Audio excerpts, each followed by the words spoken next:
Бәріне ассалаумағалейкум достар. Видео басталмастан бұрын каналға жазылып басқалармен бөлісе кетеміз. Европалықтарды тарихта басқарған 18 әулет. Бірінші Мерван әулеті 5 және де 8 ғасырда қазіргі Франция мен Германия арасында орналасқан аймақта франктер әулеті билік етті. Бұл әулет Мария Магдалеваның ұрпағы деп саналды. Магдалалық Мэри Исаның баласымен Иерусалимнен қашып Францияға барып, Францияда Мергованик әулетін құрды деп саналды. Касуэтка қарағыда арасындағы иық немесе оның жүрегі болды. Дақ ара көрсететін болса, олар құдайшыл қасиетті қан. Кейінірек елтаңбасы Тамплиеров Декератоп деп жауап берді. Құдайшыл қасиетті қан 496 жылы монарх Колобос христиан діні қабылдаған кезде ол еуропалық алғашқы христиан патшалығы атағын алды. Париж қаласында осы әулеттің мүшелері құрған 8. Ол біздің дәуіріміздегі басқа франктер әулеті Краголикпен аяқталды. Екінші Каролинг әулеті 8 және 9 ғасырларда бой өмір сүрген герман тектес әулет. Олар папа мемлекеті мен қасиетті Рим империясының Герман империясының негізін қалаған. Каролинг империясының негізін қалаушылар. Атақты император Каролонс Магус кезінде империяның шекаралар батыс және де орталық Европадағы көп бөлігін, соның ішінде қазіргі Франция мен Германия, солтүстік Италия, Нидерландия, Бельгия және де Швейцарияны қамтыды. Федералдық қоғам мен оның билеушілері Каролон империясының кезінде тарихта ең үлкен жетістіктерге жетті. Нығайтылған бұл жаңа білім Каролинг әулетінің өлім жазасына кесілді. Әулеттен кері Европада өнер мен ойынның көмегін кеңейткен Каролинг ренессансын қалады. Үшінші Капет әулеті Каролинг әулетінен кейін Францияда дауыс беру құқығына еге болған және де билікке келген әулет.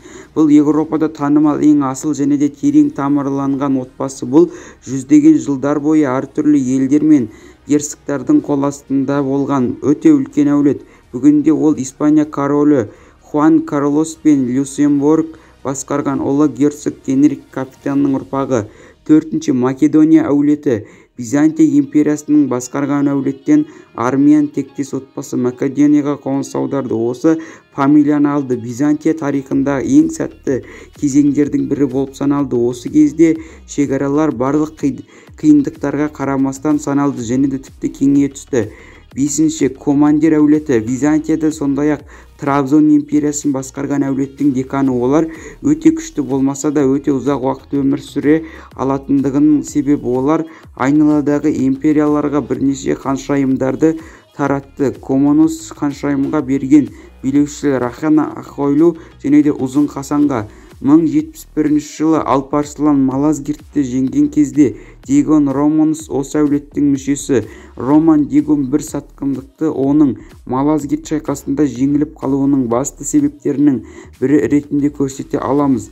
Андреникус Дукас есімді ақсүйек Дигон ұрыс саласында және де соғыстан кейін Константинопольге жетіп көзіне жар аударылды. Мелия сопышылықтың тәжірибесі болғандықтан ол көп ұзамай инфекцияның салдарынан қуғынға ұшырады. Дукастың бұл опасыздығы тарихта ең үлкен сатқындардың бірі болып саналды. Плантагет әулеті терең тамырлығына әулет, оның тұқымы Францияға оралды. 1154 жылы Британия басталған әулет кейіннен екі түрлі әулетке айналды. Бұл әулеттер Британияның өз кезегінде басқаруды қабылдаған. Кейін 330 жыл басқарды. Франция мен 100 жылдық соғысты бастаған 3-ші Эдуард әулеттің ең танымал билеушісі. Сонымен қатар олардың балалары арасында басталған Раушан соғысы ғасырлар бойы дұшпандықтың қайнар көзі болды. Көптеген ғасырларға созылуы мүмкін Раушандарды қайта құру. 7-ші Крахмалды әулет. Бұл өте ең және де өте саналды бар генуалдық асыл отбасы. Отбасының ең маңызды тармағы бүгінде Монако князьдігін басқарады. Гермалийді отбасы 1133 жылы Отто Канелланың генуалық билігінен кірді. Ақылы 1143 жылы. Негізінде отбасы Отто Канелланың 1184 жылы қабылдады.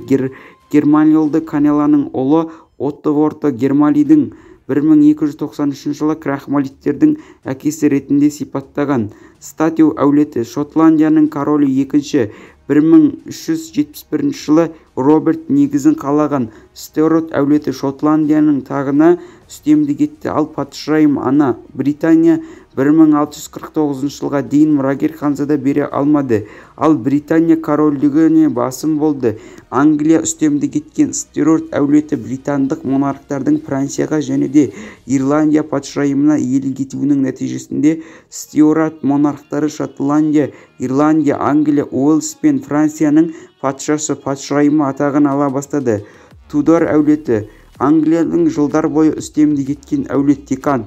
Бұл Британ тарихындағы ең жарқын кезеңдердің бірі ретінде көрсеткен. Англияда 5 монарх берген әулеттің басты танымалдығы Англияны Рим католик шіркеуінен англиканизмді құру және де қару арқылы бөлді. Бірақ іс жүзінде өзін қысымшылдықтан және де католик діндердің ережелерінен құтқаруға тырысатын 7-8 діни реформа деп атады. Бұл Генрихтен Тюдор дәуірінде Англия өзінің көркем тарихындағы ең құнарлы дәуірлерінің бірін бастан өткерді. Бурбон әулеті Бурбон патшалары алғаш рет Наварра корольдігінен және де 16 ғасырда Францияға кетті. Олар ғасырда билік еткен. 18 ғасырлар бойы Бурбон әулетінің мүшелері Испания, Непал, Сицилия және де Парпама қалаларын басып алды.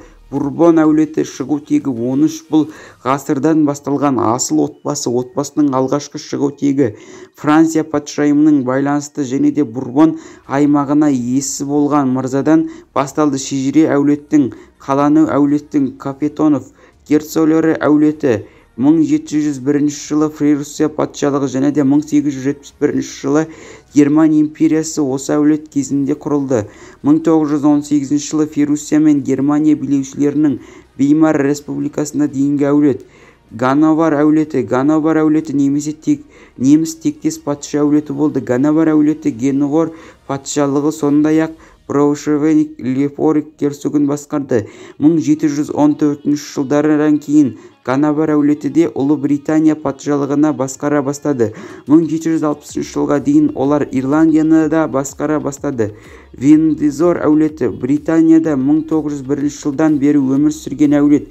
Бірінші дүниелік соғыс кезіндегі отбасының неміс тамыры және де оның неміс империялық отбасымен қарым-қатынасы ішкі саясатқа қысым көрсеткендігінен шілдеде 1840 жылдан бері отбасы киінген Саксон-Гейборг Гота неміс атауына Джордж 1917 жылдың 17 шілдесінде қазіргі Виндзор деп өзгертті. Британия патшайым екінші ол әлі де қызметкерді Елизабетке тиесілі әулет.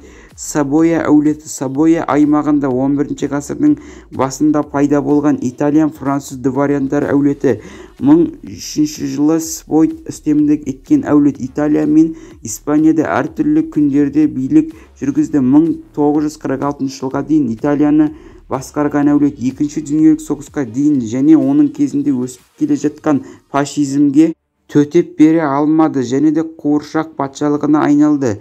Рокрик әулеті 862 жылы және де 1598 жылға дейін орыстарды басқарған әулет. Орыстардың тарих сахнасына шығарды. Олардың есімдері мен шығу тегі швед көшбасшысы Баррек Рокриктен шыққан. Рокриктер әулеті славяндарды біріктіріп тарихтағы алғашқы орыс мемлекетін құрды.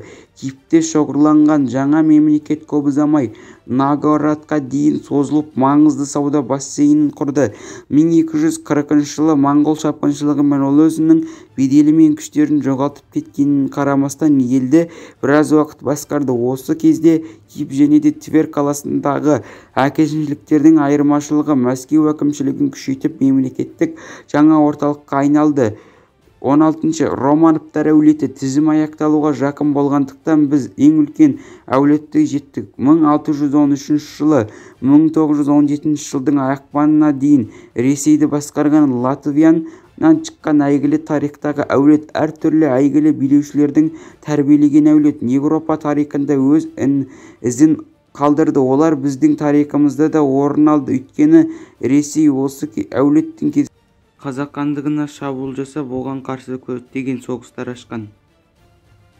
кейін Николай және де оның барлық отбасы мүшелері 1918 жылдың шілдесінде Екатеринбургта атылды. Келесі күндері Романовтар әулетінің көптеген мүшелері атылды, ал кейбіреулері елден тыс жерлерге кетті. Тарихтағы ең үлкен әулеттердің бірі Романовтардың аяқталуы тағы да тарихтағы ең қайғылы оқиғалардың біріне әкелді. Екінші, 1918 жылы 17 шілдеде Николай мен оның отбасының өлімі Иван Грозныйдың ұлы Петр II Катеринаға олардың кейбіреулері 17-ші Хассенбургтер әулеті. Бұл неміс асыл тұқымының ең маңызды отбасы. Болжам бойынша олардың асыл тұқымы Мария Магдалеваның бастауы алады.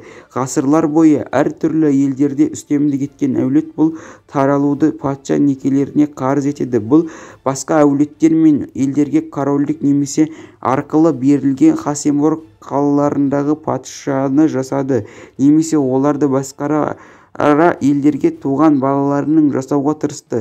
Қашан ұрпақтарын Хассенбургтың басты королеми басқаруымен елдерде бірте-бірте басталу кіруге бақылау. Хассенбург әулетінің соңғы құны мүшелерінің бірі Отто фон Хассенбург 2011 жылы қайтыс болды.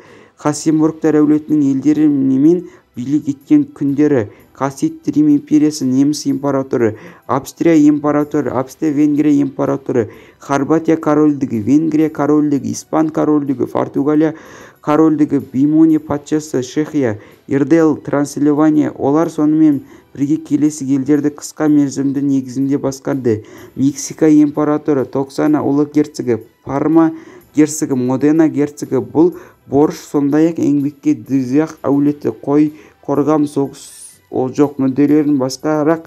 Бірақ сіз бақытты Австрия әулет үйленгенсіз және де Венгр сізге әулеттер әкеледі деп Марс басқаларына соғыс әкелді. 18-ші Осман оғлы әулеті. Біз Европа деп айтқан кезде Осман оғлы әулетін елемеуге болмайды. Бұл еуропалық және де әлемдік тарихтағы алтын кестемен өңделген Осман империясын құрған әулет және де шамамен 622 жылға ереже. 1299 жылы Иван Демушите басталған әкімшілік 1922 жылға дейін Анкара үкіметінің билігінің жойылуына әкелді. Оның негізін қалаушы Осман Гази және де оның соңғы сұлтаны болды.